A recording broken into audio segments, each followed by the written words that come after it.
بسم اللہ الرحمن الرحیم نحمدہ ونصلی علی رسولہ الکریم اما بعد۔ سورۃ محمد، اس صورت میں 2 مرتبہ یا ایھا الذین آمنوا کا لفظ اللہ تعالیٰ نے ذکر فرمایا۔ پہلی آیت مبارکہ بسم اللہ الرحمن الرحیم يا أيها الذين آمنوا إن تنصروا الله ينصركم ويثبت أقدامكم۔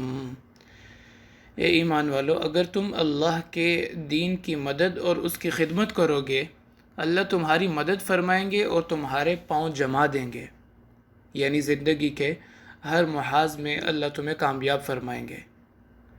تو اس آیت مبارکہ میں ان لوگوں کے لیے بہت بڑی بشارت ہے جو دین کی خدمت کرتے ہیں، دین کا کام کرتے ہیں، کہ جو دین کا کام کرے گا اللہ اس کے کام بنا دیں گے۔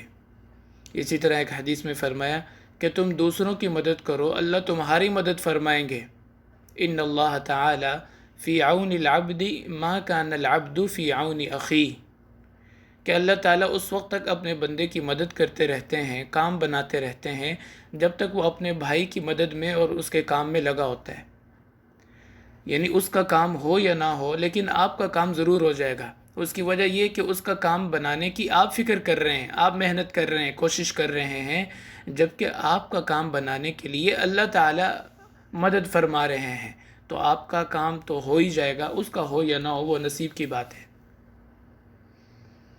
تو 2 چیزوں کے بارے میں آتا ہے، ایک جو دین کی خدمت کرے گا اللہ تعالیٰ اس کی مدد فرمائیں گے، اس کے کام بنا دیں گے۔ اسی طرح جو دوسروں کی خدمت کرے گا، دوسروں کے کام آئے گا، اللہ اس کے بھی کام بنا دیں گے۔ اس سے ایک سبق ملتا ہے، بہت بڑا سبق، کہ ہر انسان کو اللہ نے دوسرے کی خدمت کے لیے، فائدے کے لیے پیدا کیا۔ اس لیے حدیث شریف میں آتا ہے خیر الناس من ينفع الناس، لوگوں میں سب سے بہترین انسان وہ ہے جو دوسروں کے لیے زیادہ فائدہ مند ہے۔ کائنات کی ہر چیز سے یہی درس ملتا ہے۔ درخت کی کوئی چیز ایسی نہیں ہے جس سے وہ خود فائدہ اٹھائے۔ اس کے پتے، اس کی ٹہنیاں، اس کا پھل، اس کا تنا، ہر چیز سے دوسرے لوگ فائدہ اٹھاتے ہیں، حتیٰ کہ اس کے سائے سے بھی دوسرے لوگ فائدہ اٹھاتے ہیں۔ جانور ہے، جانور کی کھال سے کوئی اور فائدہ اٹھاتا ہے، دودھ سے دوسرے لوگ فائدہ اٹھاتے ہیں، جانور نہیں فائدہ اٹھاتا۔ تو کائنات کی چیزوں کو دیکھا جائے تو اللہ تعالیٰ نے ہر چیز کو دوسرے کے لیے پیدا کیا ہے، دوسرے کے فائدے کے لیے اس کو پیدا کیا ہے۔ تو اس لیے فرمایا انسانوں میں بھی سب سے بہتر وہ ہے جو دوسروں کے لیے، جو دوسروں کی خدمت کرے، دوسروں کے کام آئے۔ اپنی نفس نفسی اگر ہو تو پھر اللہ کی رحمت اور برکت زندگی سے اٹھ جاتی ہے۔ ان تنصروا اللہ ینصرکم ویثبت اقدامکم، اللہ تمہارے قدموں کو جما دیں گے۔ اور اگلی آیت مبارکہ بسم اللہ الرحمن الرحیم یا ایھا الذین آمنوا اطیعوا اللہ واطیعوا الرسول ولا تبطلوا اعمالکم۔ اے ایمان والو، اللہ اور اس کے رسول کی اطاعت، فرما برداری کرو، ولا تبطلوا اعمالکم، اللہ اور اس کے رسول کی نافرمانی کر کے اپنے نیک اعمال ضائع مت کرو، ان کو برباد نہ کرو۔ نیک اعمال کیسے برباد ہوں گے؟ جب اللہ اور اس کے رسول کی نافرمانی کی جائے گی۔ چند گناہ ایسے ہیں جن کے بارے میں محدثین اور مفسرین نے لکھا ہے کہ ان کی وجہ سے نیک اعمال ضائع ہو جاتے ہیں۔ یہاں اللہ تعالیٰ نے اعمال کے ضائع ہونے کی انسان کو وارننگ دی ہے۔ مثال کے طور پر شرک کرنے سے نیک اعمال ضائع ہو جائیں گے۔ اللہ تعالیٰ قرآن پاک میں فرماتے ہیں لَإِنْ أَشْرَكْتَ لَيَحْبَطَنَّ عَمَلُكَ، اگر شرک کیا تو ساری زندگی کے اعمال ضائع ہو جائیں گے۔ اسی طرح فرمایا احسان جتلانے سے لا تبطلوا صدقاتکم بالمن والأذى، اپنے صدقے کو ضائع نہ کرو احسان جتلا کر۔ ریاکاری کرنے سے بھی اعمال ضائع ہو جاتے ہیں۔ کالذی ينفق مالہ رئاء الناس، لوگوں کو دکھلانے کے لیے، دکھلاوے کے لیے عمل کیا، عمل ضائع ہو جائے گا۔ اسی طرح حسد کرنے سے بھی نیک اعمال ضائع ہو جاتے ہیں۔ حدیث مبارکہ میں آتا ہے ان الحسد یأکل الحسنات کما تأکل النار الحطب، حسد نیکیوں کو یوں برباد کر دیتا ہے جس طرح آگ لکڑیوں کو جلا دیتی ہے۔ چھٹی چیز ہے نمازوں میں سستی کرنا، خاص طور پر عصر کی نماز میں۔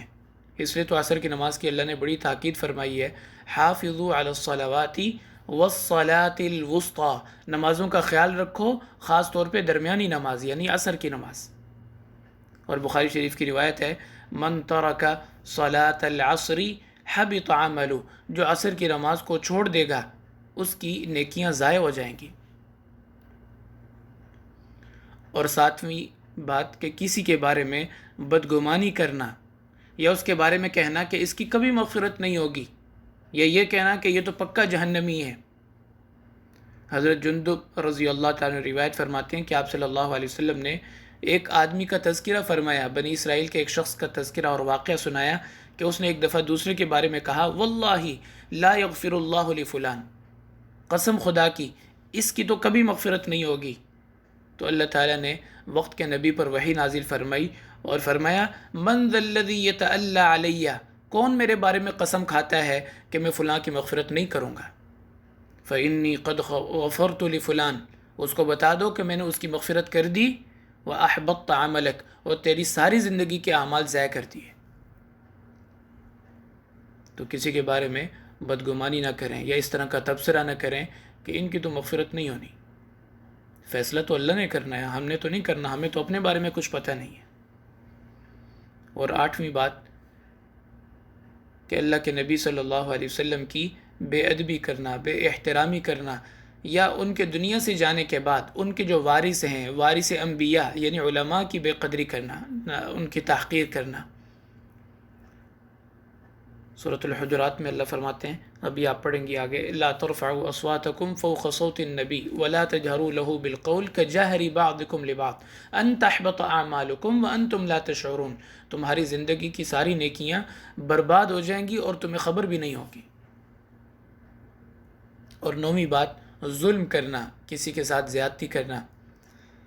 آپ صلی اللہ علیہ وسلم نے صحابہ سے پوچھا کہ میری امت کا مفلس یعنی غریب کون ہے؟ صحابہ نے عرض کیا جس کے پاس درہم اور دینار نہ ہو، مال پیسہ نہ ہو۔ فرمایا نہیں، میری امت کا مفلس وہ ہے جو قیامت کے دن پہاڑوں کے برابر نیکیاں لے کر آئے گا، لیکن کسی کی حق تلفی کی ہوگی، کسی کو برا بھلا کہا ہوگا، کسی کو مارا ہوگا، کسی کو تانا دیا ہوگا، تو سارے لوگ اس کی نیکیوں میں سے تھوڑی تھوڑی اٹھا کے لے جائیں گے۔ آخر میں حقوق کا مطالبہ کرنے والے باقی ہوں گے، نیکیاں ختم ہو چکی ہوں گی، تو اللہ تعالیٰ فرشتوں سے فرمائیں گے کہ اب ان لوگوں کے گناہ اس کے اوپر ڈال دو۔ تو پہاڑوں کے برابر جو نیکیاں لے کر آیا تھا، پہاڑوں کے برابر گناہ لے کر جہنم میں چلا جائے گا۔ فرمایا یہ میری امت کا مفلس ہے جس نے دوسروں کے ساتھ ظلم اور زیادتی کی۔ اور 10ویں بات جس سے نیکیاں ضائع ہو جاتی ہیں، تنہائی میں گناہ کرنا۔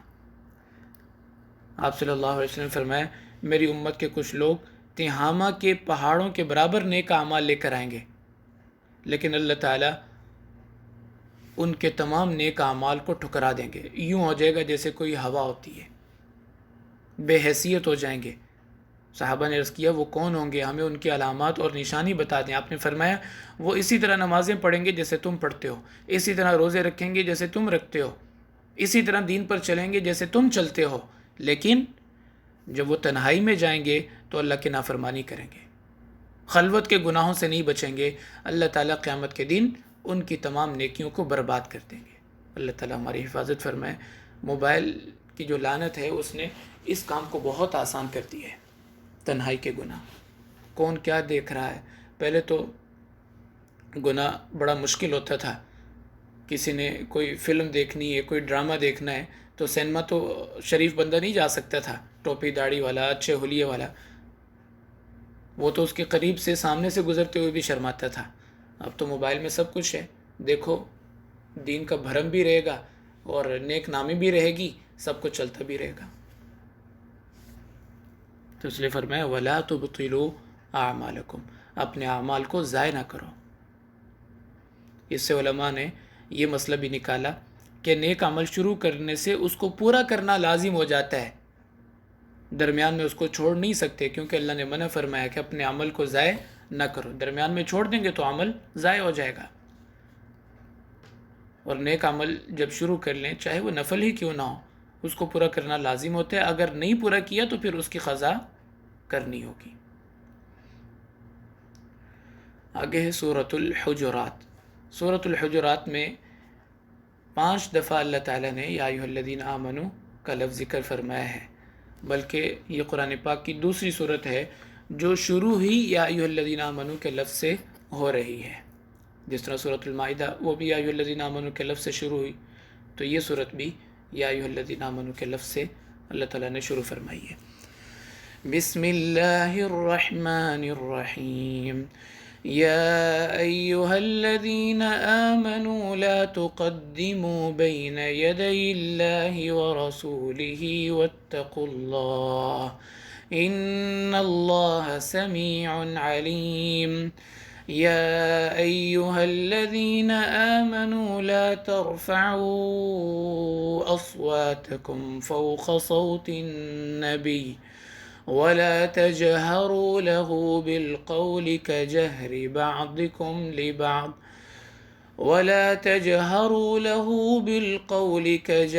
بعضكم لبعض أن تحبط أعمالكم وأنتم لا تشعرون. إن الذين يغضون أصواتهم عند رسول الله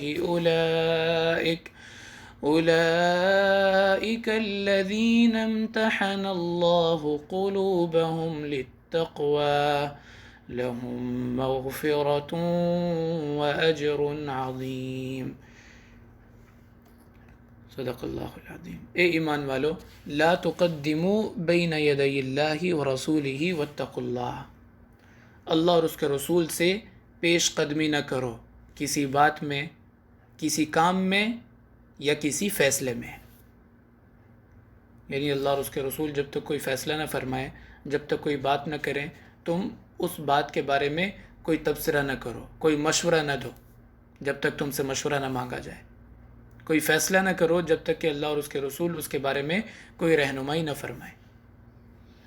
ان آیات کے شان نزول کے بارے میں محدثین نے ایک واقعہ لکھا ہے کہ بنو تمیم کا وفد آپ صلی اللہ علیہ وسلم کی خدمت میں حاضر ہوا مسلمان ہونے کے لیے.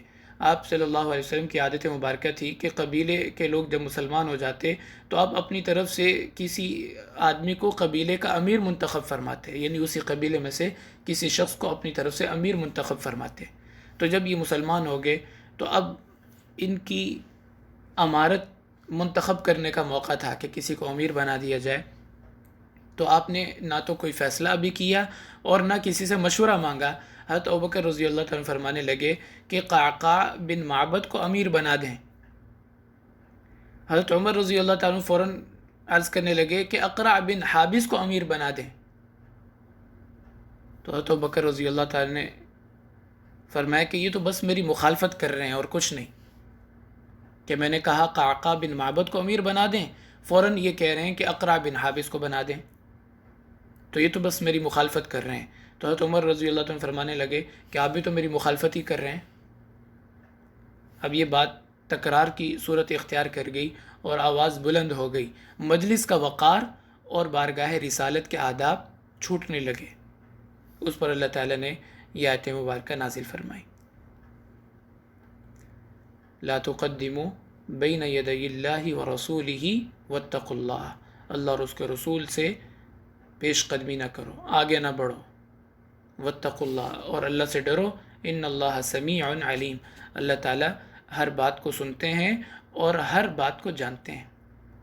یا ایھا الذین آمنوا، یہ آیت مبارکہ بھی اسی موقع پہ نازل ہوئی. یہ ایمان والو، لا ترفعوا اصواتکم فوق صوت النبی. اپنی آواز اللہ کے نبی کی آواز سے اونچا نہ کرو. اپنی آواز کو اللہ کے نبی کی آواز سے اونچا نہ کرو. اور اسی طرح اپنی آواز کو اللہ کے نبی کے سامنے اونچا نہ کرو. آپ کی مجلس میں اپنی آواز کو اونچا نہ کرو. وَلَا تَجْهَرُوا لَهُ بِالْقَوْلِ كَجَهْرِ بَعْضِكُمْ لِبَعْضٍ. اور آپ سے یوں گفتگو نہ کرو اور یوں مخاطب نہ کرو جس طرح تم ایک دوسرے کو بے تکلفی سے مخاطب کرتے ہو، ایک دوسرے کو بلاتے ہو. أَن تَحْبَطَ أَعْمَالُكُمْ، کہیں ایسا نہ ہو کہ تمہاری ساری زندگی کے اعمال برباد ہو جائیں وانتم لا تشعرون، اور تمہیں پتہ بھی نہ چلے۔ ان الذین یغضون اصواتهم عند رسول اللہ، بے شک وہ لوگ جو اپنی آوازوں کو پست رکھتے ہیں اللہ کے نبی کی مجلس میں، اولئک الذین امتحن اللہ قلوبهم للتقوی، یہ وہ لوگ ہیں جن کے دلوں کے تقوی کا امتحان اللہ نے لیا ہے اور یہ اس میں کامیاب ہو گئے۔ روایات میں آتا ہے کہ بعد میں حضرت ابوبکر اور حضرت عمر رضی اللہ تعالی عنہ اتنی دھیمی آواز سے، اتنی آہستہ آواز سے گفتگو کرتے تھے کہ بس اوقات آپ صلی اللہ علیہ وسلم کو وہ بات دوبارہ پوچھنی پڑتی تھی کہ کیا کہا ہے۔ آج بھی یہ آیت مبارکہ معاہدہ شریف پر لکھی ہوئی ہے، اس لیے کہ جو آداب آپ صلی اللہ علیہ وسلم کی زندگی میں آپ کے تھے، اب آپ کی قبر مبارک کے بھی وہی آداب ہیں، کیونکہ آپ اپنی قبر مبارک میں زندہ ہیں۔ اس لیے مسجد نبوی شریف کی زیارت کے لیے جائیں تو بہت آداب کا خیال رکھیں، کیونکہ یہ معاملہ بہت نازک ہے۔ یہ تو ایسا نازک معاملہ ہے کہ اس میں اللہ تعالیٰ نے حضرات شیخین، جن کے بارے میں آتا ہے کہ انبیاء کے بعد تمام امتوں میں سب سے اونچا مقام حضرت ابوبکر اور پھر ان کے بعد حضرت عمر کا ہے، تمام امتوں میں۔ لیکن اس معاملے میں ان کو بھی اللہ تعالیٰ نے چھوٹ نہیں دی، فرمایا ان تحبط اعمالکم وانتم لا تشعرون۔ اس لیے فارسی کا ایک شعر ہے، اس کا ترجمہ میں کر دیتا ہوں۔ جنید و بایزید نفس میں گم کردہ آیت، یہ فارسی کا ایک شعر ہے، اس کا دوسرا حصہ ہے۔ اس میں کسی شاعر نے کہا کہ یہ عرش کے بعد سب سے نازک مقام ہے، یہاں جنید و بایزید کا سانس بھی تھم جاتا ہے، اس لیے بہت ادب کا مقام ہے۔ اگلی آیت مبارکہ، بسم اللہ الرحمن الرحیم، یا ایہا الذین آمنوا ان جاءکم فاسق بنبأ فتبینوا ان تصیبوا قوما بجہالة فتصبحوا علی ما فعلتم نادمین۔ اس آیت مبارکہ میں اللہ تعالیٰ نے اس بات کی تاکید فرمائی ہے کہ دوسروں کے احوال کی تحقیق سے پہلے کوئی فیصلہ نہ کرو، جب تک کہ ان کے احوال کی اچھی طرح تحقیق نہ کر لو۔ اے ایمان والو، ان جاءکم فاسق بنبأ، اگر کوئی فاسق تمہارے پاس کوئی خبر لے کر آیا ہے، فتبینوا، تو پہلے معاملے کی اچھی طرح تحقیق کر لیا کرو، ان تصیبوا قوما بجہالہ، ایسا نہ ہو کہ تم ناسمجھی میں یا جلد بازی میں کسی قوم پر چڑھائی کر دو، فتصبحوا علی ما فعلتم نادمین، پھر تمہیں بعد میں اپنے کیے پر شرمندگی اور ندامت اٹھانی پڑے۔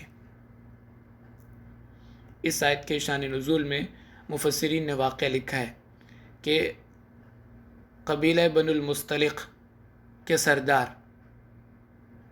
اور حضرت جویریہ رضی اللہ تعالی عنہ کے والد محترم حضرت حارث بن زرار مسلمان ہو گئے، تو آپ صلی اللہ علیہ وسلم سے عرض کیا کہ میں اپنے قبیلے کی زکوٰۃ اکٹھی کر کے رکھوں گا، آپ فلاں دن فلاں تاریخ میں کسی کو بھیج دیں، میں ساری زکوٰۃ ان کے ہاتھ آپ کو روانہ کر دوں گا۔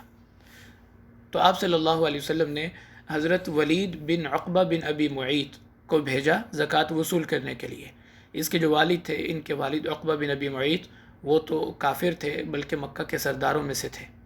حضرت عبداللہ بن مسعود فرماتے ہیں کہ میں بچپن میں اس کی بکریاں چرایا کرتا تھا، بدر کے اندر وہ مارا گیا تھا، عقبہ بن ابی معیط۔ بہرحال ان کے بیٹے تھے، مسلمان ہو گئے، ولید بن عقبہ بن ابی معیط۔ لیکن ان کی اس قبیلے کے ساتھ کوئی پرانی دشمنی اور عداوت تھی۔ جب آپ نے ان کو بھیجا زکوٰۃ وصول کرنے کے لیے، تو قبیلے والے اس تاریخ جو ان کی آپ صلی اللہ علیہ وسلم کے ساتھ طے ہوئی تھی کہ آپ کا قاصد آئے گا اور ہم اپنی زکوٰۃ اس کو دیں گے، تو وہ باہر انتظار اور استقبال میں کھڑے تھے کہ آج اللہ کے نبی کے قاصد نے آنا ہے۔ جب انہوں نے دور سے دیکھا کہ بہت بڑی تعداد تلواریں لے کر، نیزے پکڑ کے، جیسے استقبال کا انداز تھا، تو انہوں نے سمجھا کہ شاید ان کو میرے آنے کی اطلاع ملی ہے اور وہ مجھ پر حملہ کرنا چاہتے ہیں، مجھے قتل کرنا چاہتے ہیں، مجھے مارنا چاہتے ہیں۔ تو دور سے دیکھا اور وہیں سے واپس ہو گئے۔ دل کے اندر بدگمانی پیدا ہو گئی اور جا کے بتایا کہ وہ تو مرتد ہو گئے ہیں اور وہ تو مجھے مارنے لگے تھے، میں تو جان بچا کے آیا ہوں۔ تو آپ صلی اللہ علیہ وسلم نے حضرت خالد بن ولید رضی اللہ تعالیٰ کو حکم دیا کہ لشکر لے کر چلو اور ان پہ حملہ کرو، کیونکہ وہ لوگ مرتد ہو گئے ہیں، زکوٰۃ کا انکار کر رہے ہیں، حالانکہ میرے ساتھ وعدہ کیا تھا۔ اور دوسری طرف حضرت جویریہ کے جو والد تھے، اس قبیلے کے سردار حارث بن زرار، انہوں نے سوچا کہ اللہ کے نبی نے فلاں تاریخ کو وعدہ کیا تھا کہ کوئی بندہ بھیجوں گا، پتہ نہیں اللہ کے نبی بھول گئے یا وہ بندہ ہی ہم تک نہیں پہنچا، تو اب میں خود چلا جاتا ہوں کیونکہ کافی دن اوپر ہو گئے۔ تو ساری زکوٰۃ اکٹھی کی اور مدینہ کی طرف روانہ ہو گئے۔ راستے میں ان کی ملاقات اسی لشکر کے ساتھ ہو گئی جو ان کے قبیلے پر حملہ کرنے کے لیے آ رہا تھا۔ تو پوچھا کہاں جا رہے ہو؟ کہا کہ ہم تو قبیلہ بن المستلق پر حملہ کرنے جا رہے ہیں۔ کہا کیوں حملہ کرنے جا رہے ہو؟ کہا اس لیے کہ اللہ کے نبی صلی اللہ علیہ وسلم نے فرمایا کہ وہ لوگ مرتد ہو گئے ہیں، ان پر حملہ کرنا ہے۔ کہا کس نے بتایا؟ کہا کہ وہ زکوٰۃ وصول کرنے کے لیے جو بندہ بھیجا تھا اس نے آ کے بتایا۔ تو خیر حضرت خالد بن ولید رضی اللہ تعالیٰ کو جب انہوں نے اپنا تعارف کروایا تو وہ بھی حیران ہو گئے کہ ہم تو ان پر حملہ کرنے کے لیے جا رہے ہیں اور یہ زکوٰۃ اکٹھی کر کے لا رہے ہیں۔ تو جب آپ صلی اللہ علیہ وسلم کی خدمت میں پہنچے، آپ نے حضرت عقبہ ولید بن عقبہ کو بلایا اور ان سے ساری صورتحال پوچھی، تو بتایا کہ وہ کسی غلط فہمی کا شکار ہو گئے تھے، یعنی یہ بات کھولی کہ وہ کسی غلط فہمی کا شکار ہو گئے تھے، اور انہوں نے اپنی طرف سے آ کے بات بنا دی جو ان کو لگا کہ یہ میرے اوپر حملہ کرنے لگے۔ تو اس موقع پر یہ آیت مبارکہ نازل ہوئی کہ پہلے خبر کی اچھی طرح تحقیق کر لیا کرو، ایسا نہ ہو کہ ناسمجھی میں یا لا علمی میں تم کسی قوم پر حملہ کر دو اور بعد میں تمہیں ندامت اٹھانی پڑے۔ اگلی آیت مبارکہ، اس میں اللہ تعالیٰ نے حسن معاشرت، زندگی گزارنے کے اصول بیان کیے ہیں، معاشرت کے آداب بیان کیے ہیں۔ بسم اللہ الرحمن الرحیم، يا أيها الذين آمنوا لا يسخر قوم من قوم عسى أن يكونوا خيرا منهم ولا نساء من نساء عسى أن يكن خيرا منهن ولا تلمزوا أنفسكم ولا تنابزوا بالألقاب بئس الاسم الفسوق بعد الإيمان ومن لم يتب فأولئك هم الظالمون يا أيها الذين آمنوا اجتنبوا كثيرا من الظن إن بعض الظن إثم ولا تجسسوا ولا يغتب بعضكم بعضا أيحب أحدكم أن يأكل لحم أخيه ميتا فكرهتموه واتقوا الله إن الله تواب رحيم۔ اے ایمان والو، لا يسخر قوم من قوم، کوئی دوسرے کا تمسخر اور مذاق نہ اڑائے، اور تمسخر چونکہ حقارت کی وجہ سے ہوتا ہے کہ انسان کسی کو اپنے سے کمتر سمجھتا ہے، حقیر سمجھتا ہے تو اس کا مذاق اڑاتا ہے، اس کا مذاق بناتا ہے، تو اس لیے فرمایا کسی کو حقیر نہ سمجھو، عسیٰ ان یکونوا خیرا منہم، ہو سکتا ہے کہ وہ لوگ تم سے بہتر ہوں، ولا نساء من نساء عسیٰ ان یکن خیرا منہن۔ عام طور پر اللہ تعالیٰ جب کسی چیز کا حکم دیتے ہیں تو عورتوں کو الگ سے مخاطب نہیں کیا جاتا، چونکہ مردوں کو کہہ دیا تو عورتیں بھی اس میں آ گئیں۔ نماز کا حکم ہے، زکوٰۃ کا حکم ہے، عورتوں کے لیے الگ سے اللہ نے تذکرہ نہیں فرمایا۔ اقیم الصلاۃ مذکر کا صیغہ ہے لیکن عورتوں کو بھی اس میں شامل کیا گیا ہے، لیکن یہ چیز تو ایسی ہے، مذاق اڑانا، کسی کی دل آزاری کرنا، کہ چونکہ عورتوں کی سستی اس میں بہت زیادہ ہوتی ہے، بہت زیادہ اس میں غفلت کرتی ہیں، تو اس لیے اللہ تعالیٰ نے الگ سے تذکرہ فرمایا، ولا نساء من نساء، عورتیں بھی ایک دوسرے کا مذاق نہ اڑائیں، عسیٰ ان یکن خیرا منہن، ہو سکتا ہے کہ وہ اس سے بہتر ہو۔